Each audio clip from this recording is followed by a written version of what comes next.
Hello everybody, welcome to the first ever cooking show. So anyways, I already started this project yesterday. So what we're making is focaccia. If you guys have seen that show, Salt, Fat, Acid, Heat, they make it in it. I basically wanted to make it because it seemed like a fairly kind of easy bread to make, and it also looked kind of fun, the part where it's like you get to like smush down the dough. So we're gonna see what that looks like right now. To start off, we've got this. This is gonna be like a big reveal. I'm very excited about this all day. But this is the dough. It has been rising for about a day, and I never have that much patience, so I'm pretty proud of that. But basically what went into it is yeast, honey, water, and flour and olive oil. So pretty simple, and it didn't require any kneading, which I kind of get stressed out when I have to knead stuff because it makes the whole kitchen get all messy, which I don't even care about really that much about being messy, but for some reason the flour thing, like, I kind of like that part. First start by here, let's get a good look at the dough. It's like extremely bubbly, and one of the recipes I was reading said it should look very alive. So I think that this is, that we've got it. We want to take a rubber spatula and essentially go around the edge so that the dough falls in on itself. I guess it kind of like naturally then helps deflate the thing. And before we do that, let's get our pan ready to go. So I just got this small pan. I'm just doing half of a batch in these times of scarce resources, trying to preserve the amount of flour that I'm using. So we're just gonna do a couple of tablespoons on here. I don't know if that's enough oil. Probably give it a little bit more. I remember when I was watching the show, I remember being like, that is a ton of olive oil. So let's see, so we're gonna take our spatula and get in here under the dough. So it's kind of like stuck in here. So I'm gonna try to get under it. Maybe I just need to get like this. Okay, that's working. Cool. So get it down into here, okay? We got our dough out. Step one, complete. It's on the pan. Okay, I have to pour 2 additional tablespoons of olive oil over the dough. So I just like eyeball it, like 1 second equals 1 tablespoon, 2 seconds equals 2 tablespoons. And we're gonna spread it across. So this is the part that I was looking forward to from the Salt, Fat, Acid, Heat, whatever it's called show. Like so soft. Gently stretch the dough to the edge of the pan. So I think that I'm kind of lucky because my pan is pretty small, so I don't think it's gonna take me very long to actually get to the edge of the pan. So we'll try to do that. Anyways, kind of related topic, but I'm reading this book about pie making, and one of the things that they say in it is that pie crust, and your dough specifically, can sense fear. And I thought that I was just like, people always talk about like, don't overwork the dough. And then I get all nervous that like, what is, you know, I feel like I always overwork the dough because I'm nervous. So anyways, we're gonna try not to do that. We're gonna try to stretch it so it stays in place, but it's kind of tough. It's kind of like slidey. So I think we're gonna have to do this like a couple of times. That's what it says anyways. It says basically we have to try it like this and then come back and keep kind of like readjusting it as the time goes on, because the dough, like as you maybe can see right now already, it starts to like creep back into the middle. So you gotta get it all stretched out so it will stay. I don't know if I'm being gentle enough. So now I'm just trying something where so this is the progress we've made so far. Thinking right now is that maybe I should have music happening when I'm doing this. It's like very quiet. Okay, what I was gonna say, and I don't even know why I was thinking this, but it should be Fleetwood Mac. It's the only time I ever really even listen to Fleetwood Mac is if it's raining outside. Oh, you know what this is reminding me of? Have you guys ever, did you ever have to go to, or you didn't have to go to, but did you go to Trader Joe's and they had the like pizza dough balls that your mom would maybe get, and you would like pretend like you're making homemade pizza on Friday night, but it was Trader Joe's pizza crust? And I remember every time that my mom got it, it would like take so long to like stretch it. Like I remember people being like angry. All right, everybody. So we have basically spent the last 10 minutes or so just like slowly, like kind of like pushing the dough around like this. So I don't know, I found that technique actually worked pretty well. We've got our dough. It's all been pretty evenly spread out.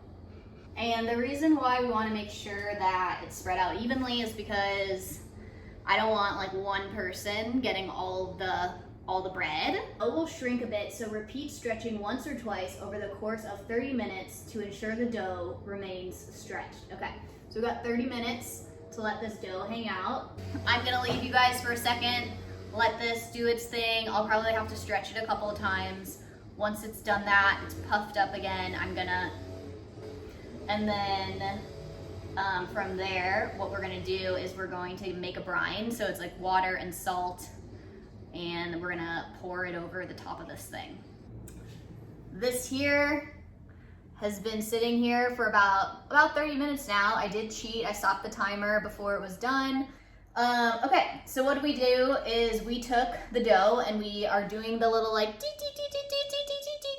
all around so that we can have little like, I don't know, I was gonna say like divots throughout the dough to soak in what I'm making right here, which is a brine, which is essentially just a fancy word for salt water. 1/6 of a cup of water, 3/4 of a teaspoon of water. I'm just stirring it till it dissolves. And yeah, you almost dissolved it all. I also added a little bit extra olive oil on top, just because it was starting to feel, as I was putting my fingers in, like kind of sticky and dry. But overall, I think it looks pretty good. Let's see what you guys think.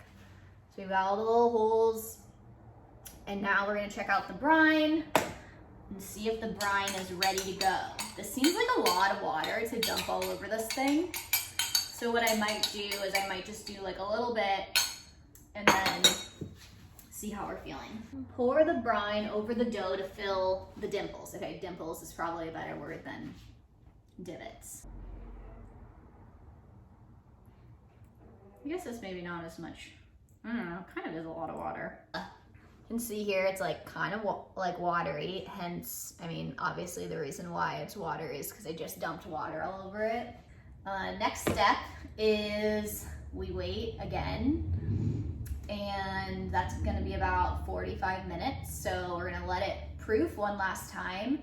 I'm gonna set the oven up, set the heat for 450, and then I'll be back here in about 45 minutes. We have let our focaccia with the brine proof again. It's kind of like, there we go. There you go, you can see that. It didn't get like a ton puffier this time. I think maybe it's like reached its max puffiness. And now what we need to do is we're gonna add some sea salt to the top. I think I have sea salt.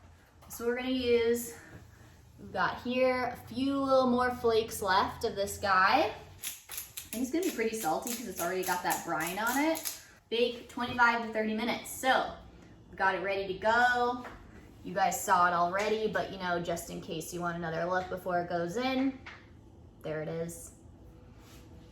And now let's put it in.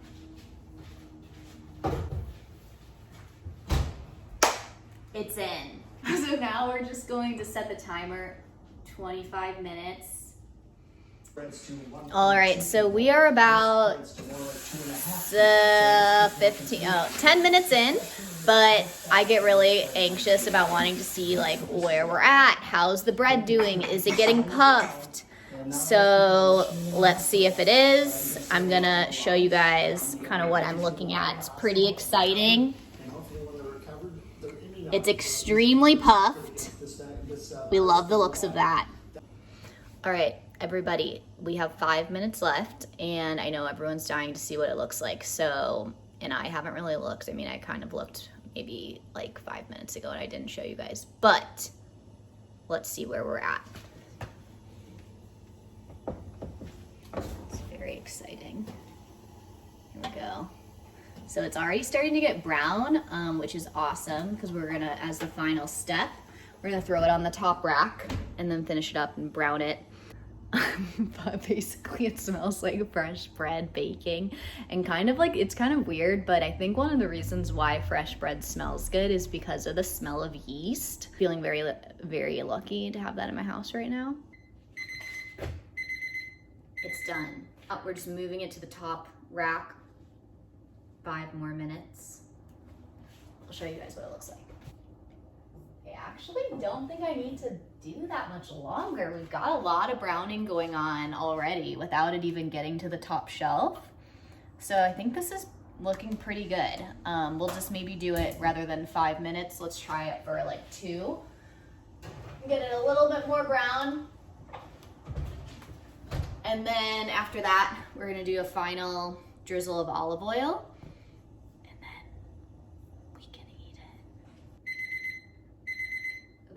It's actually done. Look at that guy. I think it's looking pretty good. Smells delicious. It smells like focaccia. So last and final step. So last step, fresh out of the oven. It's hot. It's got the little dimples in it. So what we're gonna do is we're gonna get our olive oil and we're gonna do one last bit of olive oil on top of our focaccia before we call it officially done. So I'm going to like just squeeze it on here. I'm being like pretty generous with it. The recipe said don't worry about how much you're putting on.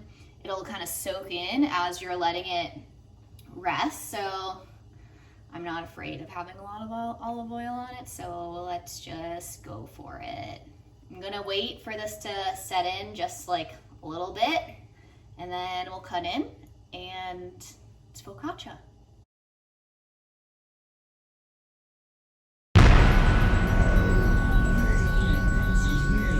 It's pretty good. A little bit salty. I think that the brine does a lot, but overall good. Texture's great. I actually want more olive oil so I can I want to dip it in. But